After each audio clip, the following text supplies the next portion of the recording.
And I just was on a call with some friends from London this morning, and they were saying that they have started giving out vaccines there.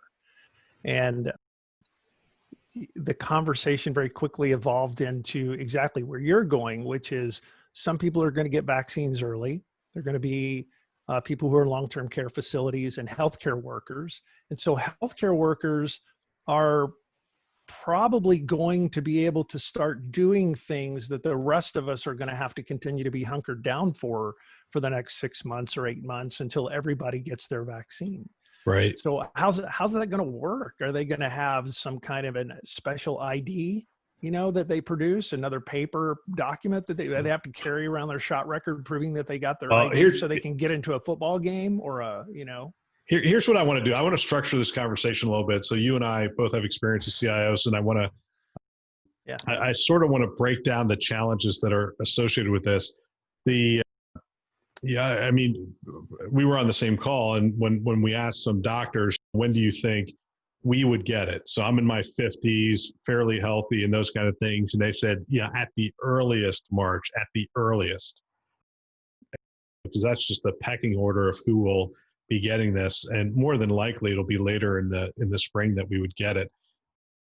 So let's break this down into some of the challenges that we face. First of all, it's a 2-dose vaccine, two-dose regimen. So you have the initial shot and the booster, and that's where we're talking about the card, right? So if you get the first one, you get the card, you carry the card with you, which we all hate. I mean, none of us like to go to stores that require receipts for returns anymore.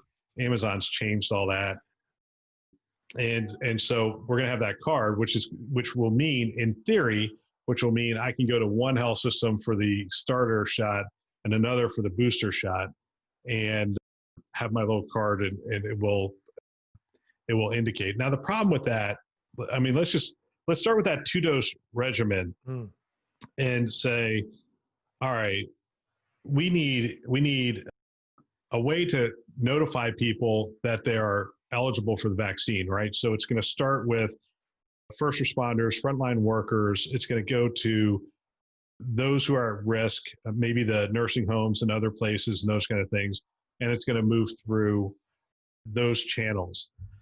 As we move through those channels, we have to keep track of the people who've gotten it the first time and who need to come back the second time, and follow up with them to make sure they come back the second time.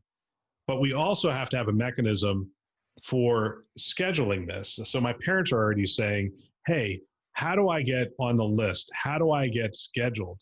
And that's going to be health system by health system kind of basis, right? And you're going to need some queuing mechanism, either a digital queuing mechanism or some other mechanism. I mean, maybe it's an email mechanism, maybe it's a fax, maybe it's a text.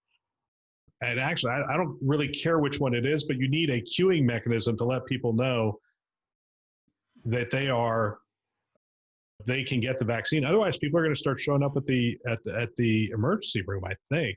So what mechanism are we going to use to let people know? Because to be honest with you, there's part of me that feels like we're going to have to convince people to take the vaccine, but I'm really more in the camp of, I think people are kind of tired of the way we're living right now, and they're ready to be beyond it. I think there's going to be a line, at least up front. I think there's going to be a line of people going, yeah, let's get to the other side of this. Sign me up.